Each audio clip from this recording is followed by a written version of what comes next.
아침을 시작하는 슬기로운 방법. 오늘 내게 이로운 뉴스. 류영희의 출발 새아침. 네, 문자 몇 개 소개해드릴까요? 끝자리 4867 쓰시는 분. 오늘 들어보니 객관적으로 궁금한 점을 날카롭게 잘 파고드시네요. 즐겨 듣겠습니다. 아우, 힘이 되는 문자 감사합니다. 그리고 끝자리 5703 쓰시는 분. 일본 아베가 아무리 부정하려고 해도 대한민국을 무시할 수는 없을 겁니다. 우리는 할 수 있습니다. 정말 힘이 되는 문자 보내주셨습니다. 감사합니다. 노영희의 출발 새아침은 단문 50원, 장문 100원의 유료 문자 0945, 우물정 0945로 여러분의 참여를 기다리고 있습니다. 잠시 후 3부에서는 경제 박뉴스와 여론 택배 코너 준비되어 있습니다. 잠깐만 기다려주세요.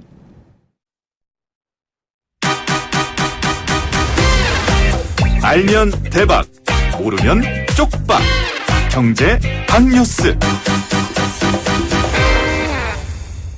네, 복잡하고 어려운 경제 이야기를 쉽고 재밌게 풀어드리는 시간입니다. 알면 대박, 모르면 쪽박. 경제 박뉴스 참 좋은 경제연구소 이인철 소장 나오셨습니다. 안녕하세요. 네, 안녕하세요. 네, 일본의 추가 보복이 임박한 가운데 그동안 침묵을 지키던 미국이 결국 중재에 나선 것 같습니다. 그렇습니다. 타이밍이 지금 절묘하죠. 네. D-1일입니다. 일본이 한국을 백색 국가에서 제외하는 이제 추가 보복 조치 앞두고 미국이 중재 카드를 꺼내 들었습니다. 그동안 어떤 입장이었느냐? 한일 양국 모두 원하면 개입할 수 있다라고 시사를 해왔지만 트럼프 대통령은 사실상 한 달 가까이 침묵을 지켜왔습니다. 그렇죠. 일단 외신에 따르면 미국이 한일 갈등과 관련해서 협상 어떤 기간 분쟁을 멈추는 일종의 분쟁 중지 협정. 이게 있는 용어더라고요. 스탠드 스틸 어그리먼트라는 이 협정에 합의할 것을 한일 양국에 요청했다라는 내용이에요. 또 마이크 폼페이오 미국 국무장관도 이를 재확인해 주고 있는데 일단 폼페이오 장관은 내일입니다. 이제 태국 방콕에서 열리는 아시안 지역 안보 포럼에서 한미일 외교장관 3자 회담을 열린다라고 이제 얘기를 했어요. 네. 자, 사실 거슬러 올라가면 우리는 계속해서 이제 공개적으로 양자 협의를 촉구해 왔죠. 그렇죠. 지난주 뭐 WTO 이사에서도 그렇고요. 근데 일본은 이 핑계 저 핑계 대면서 만남 자체를 거부해 왔습니다. 지금 이 문제 논의하기 위해서 우리 국회의원들이 일본 방문하고 있어요. 네. 근데 어제도 좀 굴욕을 당했습니다. 자민당의 이제 니카이 간사장과의 만남 약속 시간 30분 전에 내일 보자. 회동을 또 연기한 겁니다. 일방적으로 그렇게 얘기했죠? 그렇습니다. 네. 자, 그러다 보니까 과연 여기 지금 일본이 개입을 했기 때문에 오늘 물론 뭐 한일 외교장관 회담도 있지만 내일입니다. 내일 과연 미국 때문에 억지로 끌려 나온 일본이 과연 어떤 모습을 보일지가 관심사입니다. 그러니까요. 그동안 미국이 미온적 태도를 보이면서 좀 너무 심한 거 아니냐 이렇게 속으로 생각했는데 미국이 이렇게 좀 적극적으로 나서면 일본도 안 받아들일 수 없겠죠. 맞습니다. 사실 미국이 중재에 나서면 트럼프 대통령이기 때문에 또 저거 뭐 의도 있나? 이렇게 보게 되거든요. 네. 근데 사실 그동안은 우리는 요청을 했습니다만 일본도 요청하면 그때 나서겠다라고 얘기를 했거든요. 그래서 우리 요구를 들어주면 분명히 또 우리도 미국한테 뭔가를 또 내줘야 되는 상황인데 그렇죠. 물론 미국은 그동안 사실 뭐 볼턴이 와서 방위비 분담금 6배 이상 증액해라, 뭐 호르무즈 해협 파병해라, 네. 뭐 등등 청구서를 내밀었죠. 이런 상황에서 이제 미국이 내민 중재 카드, 바로 이제 분쟁 중지 협정이라는 게 법정 구속력은 없지만 그 내용이 굉장히 구체적입니다. 이 분쟁 중지 협정이라는 건 협상 기간 내에 상호 분쟁은 중단하고 합의하라는 거거든요. 네. 근데 그 내용을 좀 보면 일단 이제 한일 양국이 오케이를 하게 되면 일본은 안보상 우방국인 한국을 백색 국가에서 그대로 유지해라. 그리고 한국은 강제징용과 관련한 이제 압류했던 일본의 기업 자산 매각은 중단하라라는 게 골자의 핵심을 파고들고 있다는 겁니다. 그렇죠. 그래서 저 개인적으로는 역시 협상의 달인 미국답다라는 거거든요. 나쁘지 않을 수고요. 그래서 과연 일본 측이 받을 거냐가 관건입니다. 네. 그래서 사실 트럼프가 개입했기 때문에 양국 모두 거부하기는 좀 어려운 제안인데 근데 가장 중요한 건 이 일입니다. 내일. 내일 두 개의 건수가 지금 걸려 있어요. 예. 일본은 가기, 우리나라의 국무회의에 해당하는 이 가계를 통해서 한국을 백색 국가에서 제외할지 이 개정안을 처리할지 여부 적어도 연기가 돼야 돼요. 그렇죠. 그리고 또 이제 내일 한미일 이 외교 협상에서 태국에서 열리는데 여기에서는 적어도 건설적인 방향으로 앞으로 합의를 좀 논의하기로 했다. 이런 네. 정도의 합의문이 좀 나와야지만이 네. 트럼프의 중재 카드가 먹혀들었다라고 볼 수 있습니다. 미국이 참 이런 말 해도 되는지 모르겠는데 장사를 잘하는 것 같아요. 우리한테도 방위비 분담금 6조 얘기하고 곧바로 일본도. 중재 얘기하고 일본에 대해서도 또 똑같이. 같은 얘기하지 않았습니까? 정말 트럼프 협상의 달인입니다. 네, 이런 시기에 현대차 노조가 또 파업을 결의했습니다. 8년 연속 파업입니까? 지금 이럴 수 있습니까? 애국심 마케팅 절호의 기회예요. 그러니까요. 이걸 걷어차고 있습니다. 지금 현대차, 기아차 노조가 올해 인단협 교섭 파업을 가결했는데 네. 찬반 투표를 물어봤더니 현대차도 그렇고요, 기아차도 그렇고요, 노조 모두 70% 넘게 파업에 찬성한 겁니다. 아니 잠깐만요. 이게 5월 30일부터 16차례나 교섭한 거잖아요. 맞습니다. 그런데도 해결이 안 된 건가요? 맞습니다. 그러니까 이것 좀 물론 임단협 조건을 들여다보면 노조 좀 가다라는 생각은 듭니다. 그렇죠. 현대차도 보면 기본급 5.8% 인상하고 정년 연장 요구하고 있고요. 네. 기아차도 비슷합니다. 기본급 5.8% 인상에 지난해 영업이익의 30%는 성과급으로 달라라는 거예요. 예. 근데 사측도 거기서 거깁니다. 아니 16번 동안 이제 이런 임단협을 할 동안 구체적인 제시안을 하나도 내지 못했다는 거예요. 네. 그러니까 늘 끌려다니다가 네. 나중에 다 퍼주는 격이거든요. 그러다 보니까 지금 노조의 경우에는 이미 중앙노동위원회 쟁의 조정을 신청을 했기 때문에 받아들여지게 된다면 이제 합법적으로 파업이 가능한 건데 네. 파업을 하게 되면 현대차의 경우에는 2012년부터 올해까지 8년 연속 이 파업하는 불명예를 안게 됩니다. 귀족노조 파업이 정당하냐 이런 얘기 계속 나오고 있었는데 이게 좀 황금알을 낳는 그러니까. 거위의 배를 가르는 네. 행위거든요. 현명하게 좀 판단했으면 좋겠습니다. 양보할 건 좀 양보하고요. 마지막 뉴스 한번 볼까요? 고객이 3년 이상 찾아가지 않은 휴면 금융재산이 8조 원에 육박하는 것으로 조사됐다. 이거 어떻게 해요? 제 돈도 들어있는 거 아닐까 혹시? 아유, 변호사님은 이거 진행하고 방송에 나오는 것만으로 되는데 뭘 또 여기까지 확인까지 저도 하시려고. 휴면 예금 있을 것 같아요. 저는 왜 이 돈이 없는지 해보니까 저는 없더라고요. 찾아보셨어요? 네. 그게 실검에서 계속 1위 하던데 며칠 맞습니다. 전부터. 예. 이게 3년 이상 거래가 되지 않은 개인의 금융자산이 8조 원에 육박하는 것으로 집계가 됐는데요. 네. 이 금융감독원 통계를 보니까 지난해 말 기준 휴면 금융재산이 1조 2천억 원, 3년 이상 장기 미거래 금융재산이 7조 7천억 원이에요. 네. 여기 휴면 금융재산이라는 건 보험금도 있고요. 예. 그리고 휴면 예금도 있고요. 네. 수령하지 않은 주식이나 배당금도 있습니다. 그래서 이거 찾는 방법은 네. 이 금융결제원이 운영하고 있는 계좌정보 일괄 조회 시스템이 있습니다. 이게 어카운트 인포. 다시 한번 말씀해 주세요. 좀 잘 그러니까 들어보게. 어카운트 인포를 어카운트 인포. 예. 아니면은 그 금융소비자 포탈 타인. 파인. 예, 타인 네. 두 가지 중에 하나 보면 잠자는 내 돈 찾기 코너가 있어요. 네. 여기 들어가시면 확인이 가능합니다. 이거 안 찾아가면 이게 서민금융진흥원으로 출연이 되니까 그래도 내 빨리 돈이면 찾아가야 찾는 게 되겠네요. 낫겠죠. 네, 그러니까 잘 모르시겠으면 그냥 휴면 예금 금융재산 찾기. 이렇게 딱 예, 쳐봐도 치면 되겠죠. 나옵니다. 예. 근데 왜 이런 식의 휴면 금융재산이 있는 거죠? 그러니까 해놓고서 모르고 잊어버려요. 이사를 하거나 이렇게 되면 이게 지금 소재지가 불분명하기 때문에 사실 일부 금융회사는 전달했는데도 불구하고 개인한테 전달이 안 되고 있는 겁니다.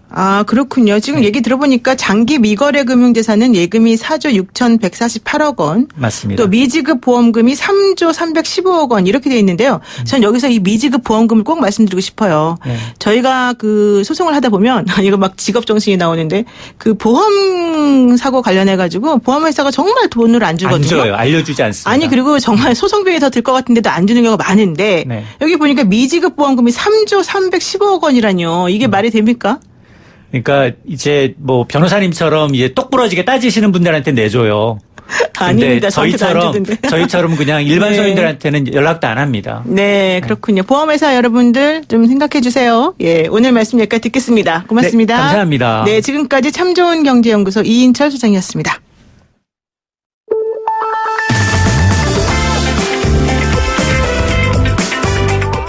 영희와 함께하는 슬기로운 출근길 노영희의 출발 새 아침은 청취자 여러분과 함께 만들어갑니다. 짧은 문자 50원, 긴 문자 100원에 유료 문자 샵 0945 우물정 0945로 문자 보내주시거나 유튜브 보이는 라디오 댓글창, YTN 라디오 어플리케이션 예스를 통해 여러분의 목소리를 들려주세요. FM 94.5MHz YTN 라디오 노영희의 출발 새 아침. 잠시 후 계속됩니다.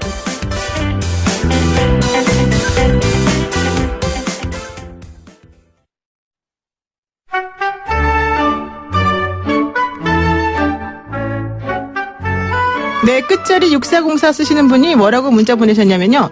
일본 수출 규제 유지 향후 5년 뒤에는 일본 반도체 산업 전체가 사라질 것이다. 아, 근데 이런 말을 누가 하셨나 봤더니요. 유노가미 다카시 소장, 미세가공연구소 반도체 전문가라고 보내셨네요. 정말 뜻깊고 아주 바람직한 문자인 것 같습니다. 아, 지금 이번 주 우리 사회가 어떤 이슈에 반응하고 어떤 이슈에 열광했는지 알아보는 여론요정 뚱커벨이 가져온 여론 택배 상자 지금부터 열어보겠습니다. 우리 사회 여론을 정말 알게 시켜주는 분인데요. 인사이트K의 배종찬 연구소장 스튜디오에 나와 계십니다. 소장님 안녕하세요. 네, 스튜디오에 나와 있습니다. 스튜디오. 네, 스튜디오. 아, 네. 발음이 너무 어려워요, 진짜. 네. 예. 오늘 지금 그 두 가지 가져오신 것 같은데, 네. 우선 첫 번째 유튜브가 유해 콘텐츠 관련해서 국민청원이 계속 들어오는 그런 매체 중에 하나죠. 유튜브가 정말 엄청나지 않습니까? 유튜브 시대다 이런 이야기가 나올 정도로 네. 뭐 갓튜브 이런 이야기를 하는데 네. 노영희 변호사께서도 유튜브 하시죠? 전 안 합니다. 네. 저는 그냥 안 하시죠. 방송 나가면 그게 유튜브를 방송이 되는 건데 네. 요즘 그 유해 유튜브가 너무 많지 않습니까? 너무 많죠. 예. 먼저 이제 이거 말씀드리기 전에 네네. 유튜브가 얼마나 대단하냐면 지금 이 전 세계적으로 매월 거의 19억 명 정도가 이용을 하고 있고요. 매월이요? 매월입니다. 19억 명이요? 19억 명. 에이, 그러면 전체 그 세계 인구의 한 20% 정도를 차지하는 엄청난 거네요. 거죠. 와. 전체 사용자의 그 60%는 모바일 기기를 통해서 이용을 하고 있는데 네. TV를 통해서 유튜브를 보는 사람도 뭐 90% 이상 증가를 했다고 하는데요. 그러니까 아. 이제 TV로 TV 프로그램을 보는 게 아니라 예. 유튜브를 시청하는 거죠. 정말 대단하네요. 네, 우리나라의 경우에는 지난 3월 기준으로 이용자가 3,100만 명. 네.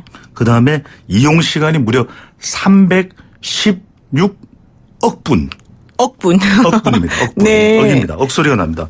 50대 이상의 시니어 사용자가 큰 폭으로 증가되고요. 한국에서 모바일 기기로 유튜브를 보는 경우는 약 80%.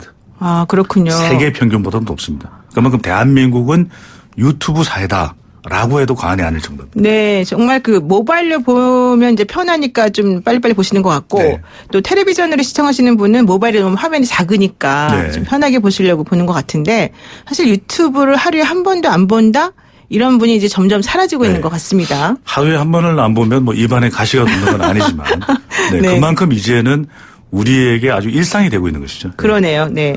그런데 유튜브 관련해서 그 유해 유튜브 또는 거대 유튜브라고 하는 게 있다는데 이게 무슨 말이에요? 네, 이제 지나치게 자극적인 내용으로 이 유튜브 내용이 구성이 되어 있으면 이게 유해 유튜브다 이런 이야기가 나오고 네. 거대 유튜브라는 것은 이 구독자와 조회수가 어마어마합니다. 네. 그러다 보니까 이 시청자가 많을 수밖에 없거든요. 그런데 그 내용이 정말 제대로인가 네. 이런 부분에서는 의문이 있을 수밖에 없는데 뭐 거대 유튜브 같은 경우에는 지금 논란이 되고 있는 중심에 서 있는 것이 바로 보람튜브인데. 그렇죠. 예, 예. 98억 원짜리 건물을 샀다는 네, 그 6살짜리 95억 아이가. 아, 95억 원입니까? 네. 예. 억소리가 납니다. 근데 이 조회수가 이 짜장면을 먹는 아무 뭐 이게 내용을 보면 그냥 단순한 내용이거든요. 네. 짜장면이 먹고 싶은데 이게 먹을 수가 없으니까 이 자다가 일어나서 또 짜장면을 먹는. 근데 이게 3억 명이 봤습니다. 근데 그런 걸 왜 보는 거죠? 저는 정말 궁금한데요. 근데 그만큼 또 일상에서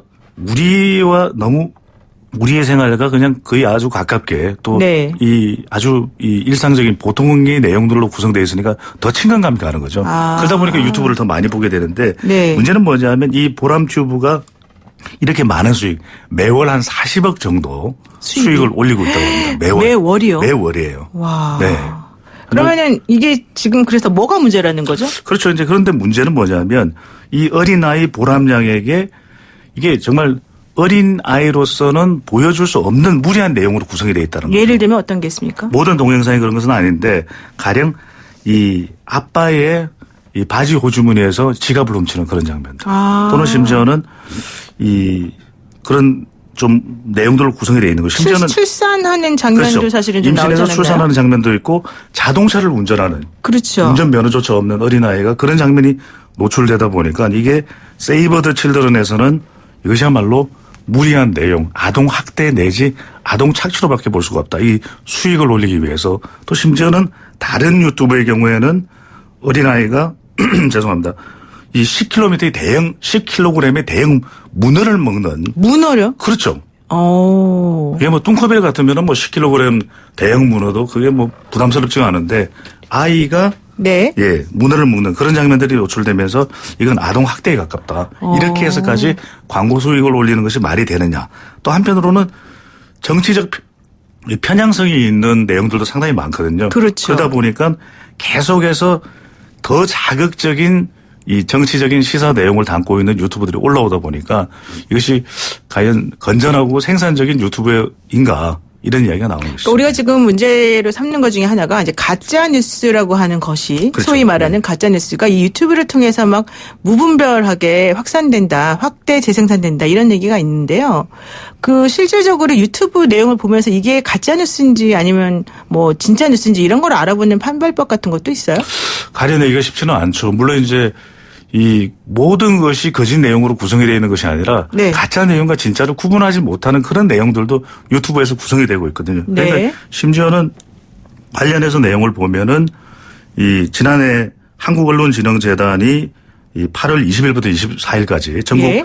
1218명을 대상으로 해서 온라인 설문조사를 한 내용입니다. 네네. 유튜브를 통한 허위 정보 혹은 가짜 뉴스로 인해 우리 사회 분열이 더 심해지고 있다는 것이 10명 중 8명 가까이 됩니다. 아, 8분이 그렇게 대답을 했어요? 네. 그러니까 유튜브의 내용들을 보기는 하지만 네. 이 편향성과 또 우리 사회의 갈등을 조장할 수 있는 내용이 허위 내용이 담겨 있기 때문에 그만큼 부담이 된다는 것이고 실제 한국 사회에서 유튜브를 통한 허위 정보 혹은 가짜 뉴스로 인한 문제점은 심각하다. 네. 라고 하는 질문에 대해서 역시 70% 이상이 공감하는 것으로 그렇다라고 또 응답을 한 결과는 나타났죠. 근데 제가 생각하기에 요즘에 또 문제가 되는 거는 이제 맞춤형 유튜브를 제공을 해주지 않습니까? 그러니까 내가 특별히 어떤 아이템을 클릭하지 않아도 아예 유튜브 들어가게 되면 그런 아이템들만 뜨는 거예요. 그러다 그렇죠. 보면 점점 정보가 편향적인 것들만 나에게 들어오게 되는 그런 문제가 있는 것 이게 같더라고요. 이제 유튜브의 특징이 다른 경우에는 내가 보고 싶은 내용들을 주로 이제 선택을 할 수가 있는데 그렇죠. 유튜브는 맞춤 검색이라고 해서 인공지능 알고리즘을 통해서 네, 맞습니다. 계속해서 내가 한번 봐서 이렇게 오랫동안 시청을 한 내용들을 계속 추천 영상으로 올라오게 되거든요. 그렇죠. 그럼 같은 내용을 계속 보다 보면 이게 이제 일종의 확증 편향, 네. 이 편향성이 더 심화되는 그런 현상이 되는 거죠. 실제로 어쩔 때는 유튜브에서도 네. 이걸 문제라고 지적을 하고 있지만 그 문제점을 특별하게 개선하고 있지는 못한 거죠. 네. 개선 못하겠죠. 광고가 붙어 있는데. 자, 그럼 두 번째 주제 한번 다뤄볼까요? 그 대통령 지지율에 대한 걸 가지고 오셨다면서요? 네. 문재인 대통령 지지율. 이제 한일 관계가 이렇게 심각해지면서 네네. 문재인 대통령 지지율은 상승하는 것으로 나타났습니다. 이 리얼미터가 YTN의 의뢰를 받아서 지난달이죠. 22일부터 26일까지 전국 2,512명을 대상으로 실시한 조사이고요. 표본오차 95% 신뢰 수준 플러스 마이너스 2.0%. 네. 무선 전화 면접 및 유무선 RDD 자동 응답 조사했고요. 응답률 5.1%. 자세한 사항은 중앙선거여론조사 심의위원회 홈페이지에서 확인할 수 있는데 문재인 대통령 국정 운영 잘하고 있다. 52.1%. 50%대로 올라갔습니다. 상당히 높은 거 네. 아닙니까? 부정평가는 43.7%. 네. 그러니까 역대 대통령과 비교하더라도 문재인 대통령의 긍정평가는 상당히 높다고 봐야 되겠고요. 근데 왜 그렇게 네. 높은 거예요? 대통령에 대한 지지율이? 그러니까 이 7월 둘째 주 예. 이제 한 3주 전 정도만 하더라도 문재인 대통령의 긍부정이 거의 비슷하게 나타났었거든요. 근데 네. 일본과의 관계 또 불매운 운동이 확산되고 또 일본에 대한 대응이 우리가 원팀이 돼야 된다. 이런 이 국민들의 이런 분위기가 만들어지면서 예. 대통령 중심으로 지지층들이 결집하는 현상이 나타난 것입니다. 이른바 이런 걸 애국 중심 효과, 태극기 휘날림의 효과라고 할 수가 있겠는데요. 그게 그런 용어도 있어요? 실제로 이제 미국에서는 이 대통령 지지율을 분석할 때 이런 분석도 하거든요. 실제로 네. 미국의 경우에도 미소 냉전이 있었던 레이건 대통령의 지지율이 또 올라가는 그런 결과들을 볼 수가 있었고 또 아버지 부시 대통령 때가 이 걸프 전쟁이 있었거든요. 네네, 그랬죠. 이런 전쟁 외부의 위협이 있을 때는 대통령 중심으로 국민들이 뭉치게 되는 네. 이런 현상이 나타나는데 지금 문재인 대통령의 지지율을 보더라도 이 기존 핵심 지지층이라고 할 수 있는 화이트 칼라, 네. 또 40대, 또 호남뿐만 아니라 다른 계층에서도 대통령 지지율이 올라간 걸 볼 수 있거든요. 네. 그만큼 일본의 대응에 대해서 문재인 대통령에게 또 정부의 힘을 실어주는 그런 결과로 분석할 수 있습니다. 그러니까 대통령에 대해서 좀 잘못하고 있는 거 아니야 이런 생각을 가지고 있던 분들도 네. 이제 일본이 이런 식으로 우리나라를 압박하는 것에 대해서 우리 이렇게 지금 대통령에 대해서 얘기하고 있을 때가 아니다. 우리가 일단 좀 뭉쳐서 힘을 좀 실어줘야 된다. 이런 생각으로 그 대통령에 대한 중도층 지지율이 조금 이동했다. 이렇게 보는 것이 맞겠군요. 그렇죠. 예, 특히 이제 이것은 내부의 위협이 아니라 외부의 위협이거든요. 그렇죠. 예. 또 일본에 대해서는 우리 국민들의 감정 자체가 아베 총리를 비롯해서 이번에 수출 규제 조치에 대해서 우리 국민들이 전혀 공감할 수가 없는 그래서 것이죠. 너무 부당하지 않습니까? 그렇죠. 과거사에 대한 반성 없는 모습을 보면서 우리 국민들이 결집하는 네. 또 정부의 대응에 대해서 힘을 실어주지 않게 되면은 일본에 대해서 우리가 마치 그것을 긍정하는 것으로 비칠 수도 있는 부분이거든요. 네네. 바로 그런 이 국민들의 분위기가 불매운동으로도 확산되었고 이렇게 대통령 지지율과도 연결되는 모습으로 나타난 것이죠. 네. 그러면 이제 앞으로 그 한일 관계 때문에 사실 대통령 지지율이 좀 상승한 거다라고 본다면 네. 앞으로 대통령 지지율에 영향을 미칠 만한 또 다른 변수는 뭐가 있을까요? 글쎄요, 근데 이제 가장 대통령 지지율에 중요한 것은 경제거든요. 네. 또 북한도 있고 네. 또 이 대통령의 공약 이행 여부에 대해서도 이 지지율과 연결되는데 지금 일본과 관련된 부분은 우리가 사실 예상을 못했던 부분이거든요. 갑자기 튀어나온 거다. 그렇죠. 돌발 네. 변수인데 이제 네. 대통령의 지지율이 상승하는 효과가 있는데 더 중요하게 영향을 미치는 건 역시 경제일 수밖에 없고 또 일본과의 지금 일종의 한일전 상태에서 우리 경제에 얼마만큼 타격을 주느냐 어떠냐 네. 또 우리의 대응이 얼마만큼 효과적이냐 이런 것도 중요할 수밖에 없거든요. 네. 그런 만큼 이 앞으로 대통령 지지율이 지금 당장은 대통령 중심으로 뭉쳐 있는데 네. 이 경제 피해를 최소화하고 그다음에 남북 관계가 지금 또 북한이 미사일을 쏘아대면서 그렇죠. 유엔 안보리가 소집된다 만다 이런 부분들도 앞으로 향후 몇 주 동안은 계속해서 대통령 지지율에 영향을 줄 수가 있습니다. 네. 아니, 뭐 지지율 얘기하니까 그 민주당과 한국당의 지지율 격차 혹은 한국당의 지지율 떨어지는 그런 현상에 대해서 조금 여쭤보지 않을 수가 없는데요. 그렇죠. 제가 좀 궁금한 거는 갤럽에서 그 발표한 그 지지율과 또 리얼미터에서 발표한 지지율이 상당히 그 퍼센테이지가 좀 차이가 있는 것 같더라고요. 왜 그러는 거예요, 이게? 조사 방법의 차이인 거죠. 방법이 어떻게 됐길래? 조사 방법. 예. 그래서 우리는 이 정당 지지율은 정치 환경에 따라서 예민하게 영향받을 수 있는 질문이거든요. 네, 어느 네. 정당을 지지하느냐. 네. 근데 한국 갤럽 조사의 경우에는 이 면접원이 직접 조사를 하는 것이고 네. 또 이 리얼미터의 조사는 ARS 자동응답 조사가 대부분인데 네. 이런 경우에 조사 방법에 따라서도 좀 영향을 받을 수가 있을 것이고요. 그 자동응답 때문에 문제가 된다는 건 어떤 메커니즘이에요? 그래서 문제가 된다기보다는 어느 네. 쪽 조사에 대해서 어느 것이 옳고 그르다는 것보다는 조사 방법상의 차이가 있는 것이죠. 예. 그렇기 때문에 같은 조사 기관의 추세를 계속 볼 필요가 있습니다. 왜냐하면은 직접 면접원이 사람이 어느 정당을 지지하느냐 물어봤을 때 좀 이것이 민감할 수가 있거든요. 네네. 그렇다면 정확하게 응답을 못하는 경우가 있을 수가 있고 오히려 자동응답 조사는 어떤 문항에 있어서는 좀 더 버튼을 자기가 직접 누르는 것이기 때문에 보다 덜 예민하게 응답할 수 있는 그런 상황일 수도 있거든요. 그런 차이가 있습니다. 그렇기 때문에 두 개의 조사 중에서 어느 것이 틀렸다 맞다라기보다는 같은 조사 기관의 추세를 계속해서 보는 것이 더 정확할 수가 있겠죠. 정말 그게 되게 중요한 말씀이신 것 같은데, 그러니까 네. 기관마다 방식이 차이가 있을 수는 있겠지만 네.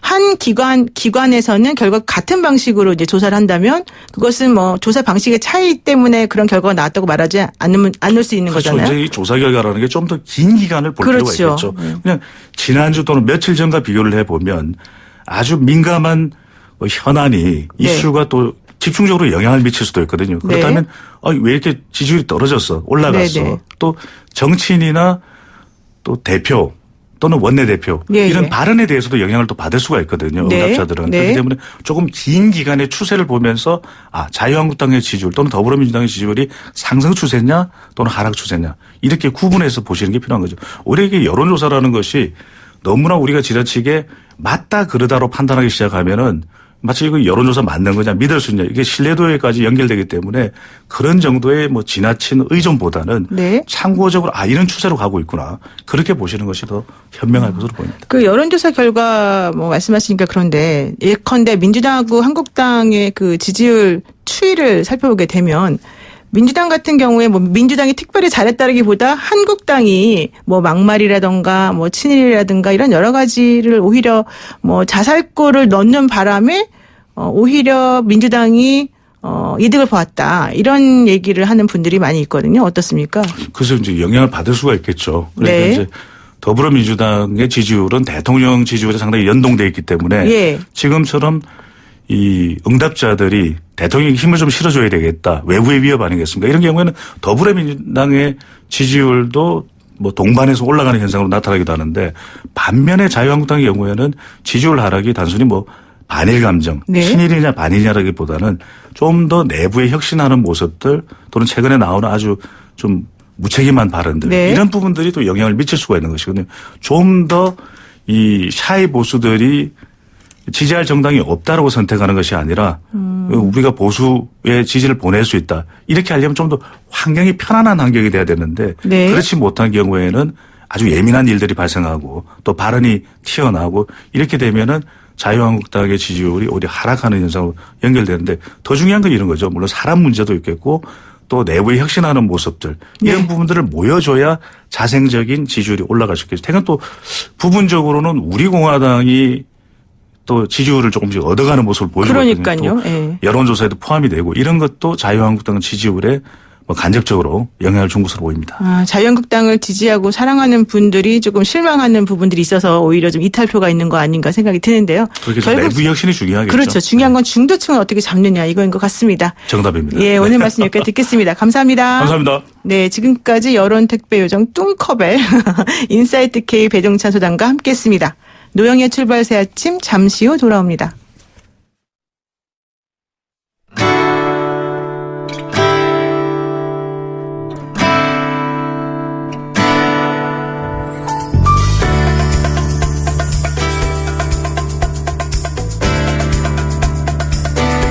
뉴스 탐구 생활.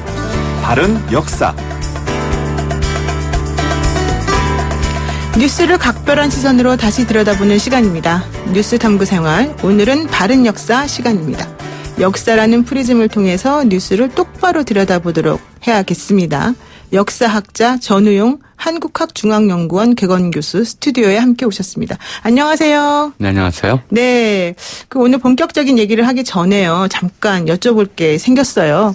일본 외무성이 문건을 공개했죠. 이게 핵심이 1952년에 있었던 한일 회담 당시에 한국이 일본에게 요구한 8가지 항목이 있었는데 그 안에 보게 되면은 피징용 한국인에 대한 뭐 보상금 등이 포함된 거다. 그러니까 이미 모든 종류의 강제징용과 관련된 금원 지급은 다 끝난 건데 지금 한국이 억지를 부린다 이런 내용이거든요. 이게 무슨 말입니까? 뭐 새삼스러운 건 아니죠. 그렇지 맨날 하는 말인가요? 예. 변호사님이 저보다 훨씬 더 잘하실 것 같긴 한데요.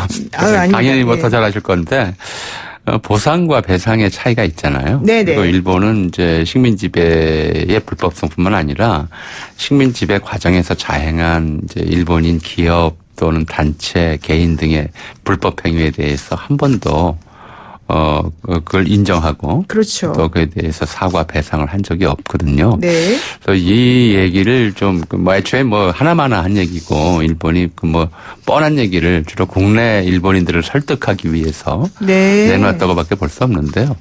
좀 뭐 법률적으로 보다는 역사적으로 좀 짚어볼 지점이 있을 것 같아요. 네. 그러니까 첫 번째 한 가지는 이 대한민국이 2차 세계대전 이전 식민지를 겪었던 나라 중에서는 가장 좀 민주주의와 인권 면에서 발전을 이루었죠. 일종의 구식민지를 겪었던 나라들의 대표 주자라고 할 수 있습니다. 그래서 지금의 한일 문제는 단지 한일 간의 관계일 뿐만 아니라 구식민지 체제를 어떻게 청산할 것인가에 대해서 새로운 좀 기준점을 마련하는 벌써 저는 70년이 넘었습니다마는 그런 역사적인 의미를 지닌다고 생각을 하고요. 네. 또 하나는 아시다시피 우리가 한국 정부가 한국민에 대한 국가폭력을 인정하고 또 사과하고 일부 배상한 것이 이제 10여 년 정도밖에 되질 않았어요. 네. 그러니까 인권의식 자체가 계속 달라지고 있고 그런 속에서 과거에 한 차례 이 설령 일본이 이 약속을 이야기한다 하더라도 그 달라진 인권의식이 이제 새로운 문제를 새롭게 봐야 될 영역들을 제공하거든요. 네. 그 점을 어떻게 할 것이냐. 여전히 지금 일본이 주장하고 있는 것은 첫째로 이제 배상을 하지 않았음에도 불구하고 국가 간 약속으로 다 끝난 문제다라고 네. 하는데 과연 국가가 개인의 인권을 아무 위임이나 양도 절차 없이 일방적으로 이제 청구권을 네. 없던 소멸시킬 수 것으로 있을까? 소멸시킬 예. 수 있느냐 이 문제는 이제 국제법적 또는 이제 그러니까 인권에 대한 국제적 통념과 관련된 문제잖아요. 네네. 이걸 이렇게 엎으려고 하는 것 자체가 대단히 이제 구식민지적 사고 방식이고 그리고 이제 군국주의적 사고 방식이다 이렇게 얘기할 수 있기 때문에 네. 저는 이 일본이 새롭게 이렇게 공표한 자료가 특별한 이제 이슈의 변환 아니면 사고의 전환을 요구하는 것이라기보다는 이런 걸 얘기하는 것 자체가 아직도 일본이 구시대적 사고에 머물러 있다는 걸 보여줄 뿐이다라고 생각을 합니다. 지금 보니까 한일회담이 1952년도부터 61년도까지 총 5번 정도 걸쳐서 이루어졌는데 네. 그 52년도에 이승만 대통령이 20억 불을 요구했더라고요. 일본에다가. 근데 예. 일본은 5천만 불 지급하겠다. 네. 예. 이런 얘기 했었지 않습니까? 그러다가 이제 네. 결국 절충이 된 건데 네. 그 안에 내용이 이제 바로 이거였다는 거죠. 피해징용 한인의 미수금 그리고 보상금 이런 것들을 이걸로 다 끝내자 이런 얘기였는데 여기서 말하는 그 보상금이라고 하는 거는 이번 대법원 판결에서 나온 그 위자료 즉 그런 배상 이런 것하고는 차원이 다르기 때문에 그 그렇죠. 문제는 언급하면 안 되겠다고 예. 그리고 좀 다른 문제다 이런 얘기하는 예. 것 같습니다. 예, 그 한일 청구권 관련된 내용은 여기까지 하고요. 본격적으로 얘기 들어보겠습니다. 오늘은 어떤 뉴스를 조금 살펴볼까요? 예, 엊그제 좀 한참 그렇게 중요한 문제는 저는 아니라고 생각을 했었는데 네. 여론에서는 좀 뜨거웠죠. 대통령이 휴가를 반납하고 휴가지인 저도를 갔다라고 하는 그렇죠. 것이고요. 그리고 또 네. 가셔서 저도를 이제 국민에게 돌려주겠다라고 얘기를 하셨기 때문에 대통령 별장들 어땠는지 그 얘기 들어볼까 합니다. 네, 역대 대통령 별장에 대해서 저도 개방과 맞물려서 이제 설명을 좀 해주시겠다는 얘기인데요. 그 이번 정부 들어서 우리가 그동안 참 여기저기 잘 자유스럽게 가는 줄 알았더니 알고 봤더니 그게 아니었던 곳이 많았다. 이걸 네. 참 깨닫게 됩니다. 청와대 앞길도 그렇고 네. 저도도 그렇고 이런 일이 이전 정권 때도 있었나요? 가장 대표적인 게 이제 개방한 것은 네. 노무현 정권 때 청남대. 네네. 그러니까 1983년 전두환 전 대통령이 만들어 놨던 대통령 전용 별장이고 그 이후 전두환, 노태우, 김영삼, 김대중 역대 대통령이 썼던 휴가철 별장이었던 청남대를 이제 국민에게 대통령 별장으로 더 이상 안 쓰고 네네. 개방한 것이 이제 그 노무현 정권 때 있었던 일이죠. 네, 그렇죠. 이 청남대가 근데 원래는 전두환 정권 때 지어진 거 아니에요? 네, 그렇죠. 1983년에 그 군사작전 하듯이 네. 갑작스럽게 지어놓았던 그런 건물이죠. 이게 그 전두환 씨 말 한마디에 지어졌다 이런 얘기가 있던데 좀 자세히 좀 얘기 좀 해주시죠. 예. 그것뿐만이 아니고요. 네. 그러니까 이제 좀 거슬러 올라가 보죠. 일제강점기부터 그러니까 조선시대에는 이제 왕의 별장이라는 게 따로 없었고요. 그렇죠. 예. 일제강점기에 조선 총독이 이제 그 식민지 조선의 최고 통치자, 최고 지배자 이렇게 알고들 계시지만 네. 총독은 조선에 머무는 기간이 1년에 반이 안 됐어요. 대개 이제 일본에서 거주했고요. 네. 조선 통치 실권은 그 아래에 있는 정무총감이라는 사람이 담당을 했죠. 네. 이 정무총감 관저가 남산 밑에 있었고 네. 별장이 한강가에 있었어요. 마포에. 아. 요 한강가에 있었던 저 정무총감 별장은 예. 이제 마포장이라는 이름으로 불려서 지금도 남아 있나요? 아니요, 건물은 다 헐렸고요. 예. 이승만 전 대통령이 귀국 후에 한때 네. 여기를 이제 사저처럼 네. 쓰기도 했었죠. 그리고는 이제 역대 대통령들의 시대가 이제 열리는데 네네. 이승만 전 대통령은 이제 6.25 전쟁 중 부산 피난 시 그리고 6.25 휴전 이후에 각각 여러 개의 별장을 만들었어요. 아, 여기저기. 예, 그러니까 이제 네. 처음 제주도에도 별장이 있었고요. 지금 얘기하는 저도도 원래 이승만 대통령 별장이 있었던 곳이에요. 네. 6.25 전쟁 중부터 해서 거기서 뭐 당시 비서들의 회고에 의하면 이승만 전 대통령이 낚시를 좋아해서 네. 부산에 이제 임시수도가 있었잖아요. 임시수도가 있는 상태에서도 뭐 여름, 가을 가릴 것 없이 종종 저도에 가서 낚시를 했다고 그래요. 그리고 38선 이북으로 동부전선이 넘어간 다음에는 지금 강원도 고성 화진포 예. 거기에 또 별장을 하나 만들었고 그 옆에는 이승만 전 대통령의 가장 이제 아끼는 예. 부하이자 뭐 후계자로 꼽혔던 이기붕 씨 별장도 지금 남아 있어요.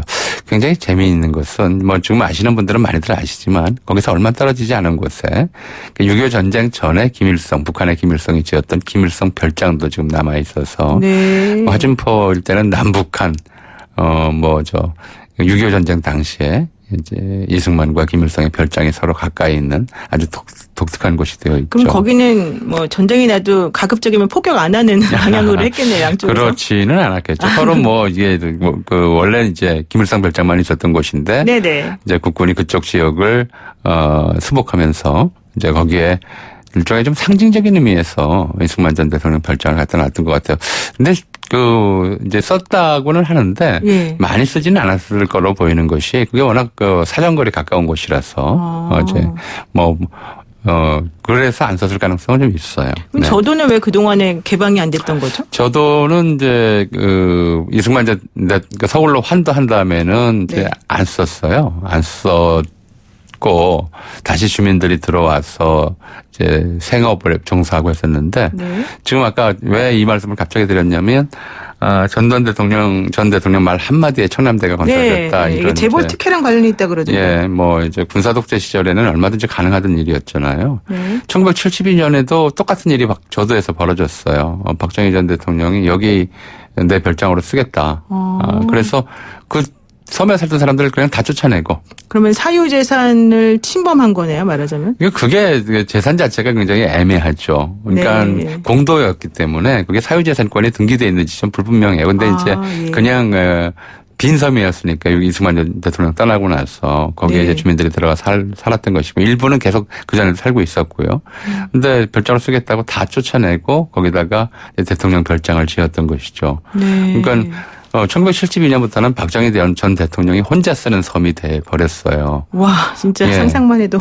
그래서 이제 아무도 그 주변에 가까이 갈 수 없었고요. 게다가 1993년에 와서야 이제 이게 대통령 별장으로 해제가 되는데 그래도 무슨 이유에서 이제 이것을 민간에게 개방하지 않고 계속 군이 관리하는 네. 그런 특수시설로 여태까지 남아 있었던 것이죠. 그렇죠. 그리고 또 하나는 이제 대통령 최근에 들어와서 네. 대통령 휴가에 대해서 이제 몇 년 안 됐어요.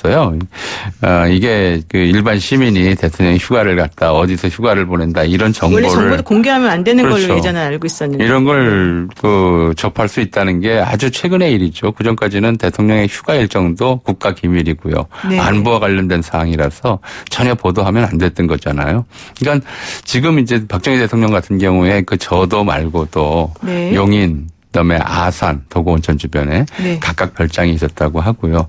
또 뭐 청와대에 계시면서도 서울에서도 워커힐 호텔 지어놓은 다음에 워커힐 호텔 빌라에 이제 전용실이 있었다라는 이야기가 있잖아요. 네네. 거기서 뭐 쉬기도 하고 측근들과 파티도 하고 그랬었다고. 그러니까 뭐 여러 개의 별장들이 있었지만 이제 다 알려져 있진 않죠. 그렇죠. 뭐 예컨대 궁정동 안가처럼 비밀 별장 뭐 이런 게 있었는지도 알 수는 없고요. 네, 예. 그렇군요. 이렇게 그러면 특별 관리를 받던 이 대통령 전용 별장을 개방한다는 거, 그것이 가지는 의미가 뭘까요?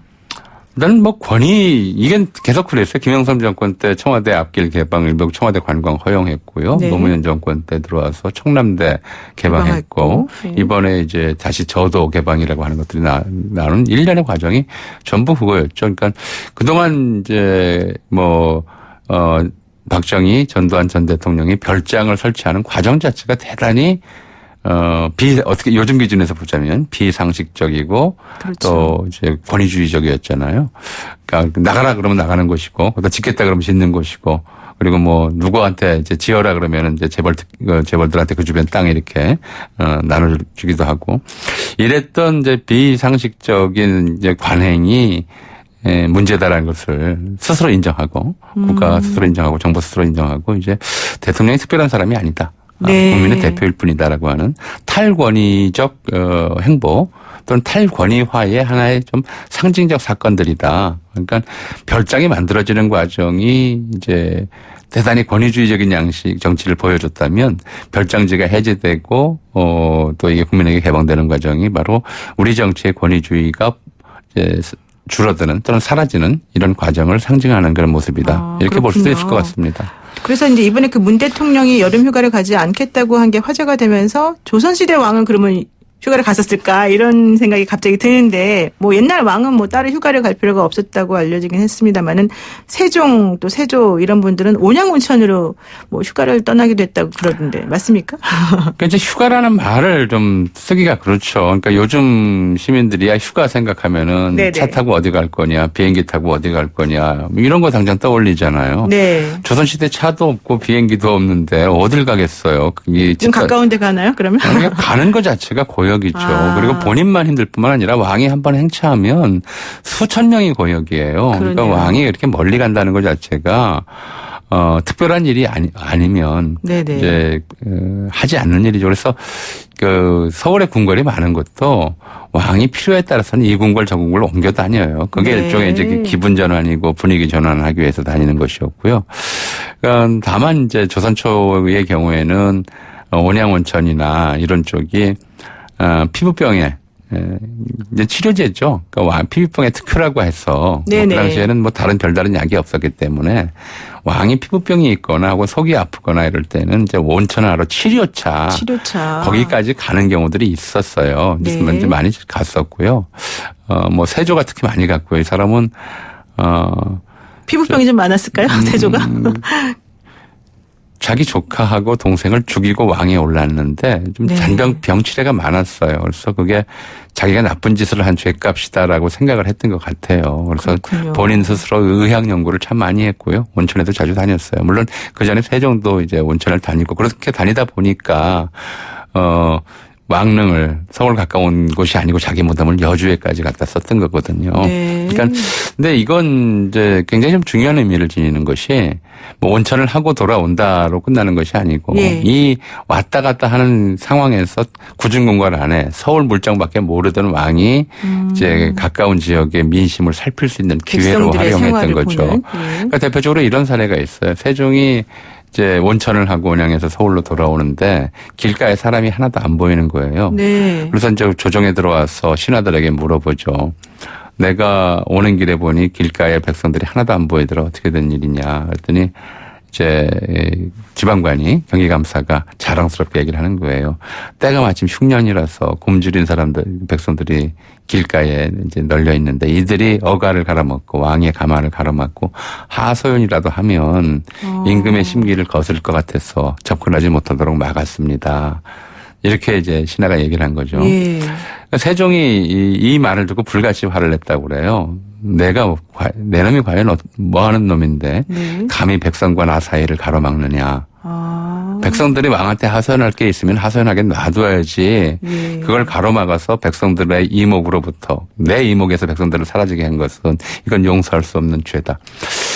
이 조선 왕조가 오래 버틸 수 있었던 500년을 갈 수 있었던 그런 비결이랄까요? 이것 중에 하나가 바로 이런 태도였을 거라고 생각해요. 그러니까 휴가를 가더라도 그 주변에서 이제 사람들을 만나고 사람들한테 좀 이야기를 듣고 하는 그런 문화. 네네. 이런 것이 있어야 하는데 그동안 이제 뭐 권위주의 정권 시대는 휴가지도 비밀로 하고 아예 사람들을 다 쫓아내고 그렇죠. 이런 것이 일반적이었죠. 그러니까 이런 방식은 어떻게 보면 철저하게 그러니까 우리가 권위주의다 또는 이제 탈권위주의 또 민주화다 이런 얘기를 하지만 한편으로 보면은 이 권위주의적인 그 휴가 방식은 조선 총독부 정무총감의 방식이었고요. 네네. 그다음에 탈권위적 방식은 오히려 세종의 방식에 가깝지 않나 이렇게 볼 수도 있을 것 같습니다. 성군 세종대왕이 보여준 백성에 대한 사랑 이런 것들이 갑자기 느껴지는 그런 시간이었습니다. 오늘 말씀 여기까지 듣겠습니다. 교수님 감사합니다. 네, 감사합니다. 네, 지금까지 역사학자 전우영 교수와 말씀 나눴습니다.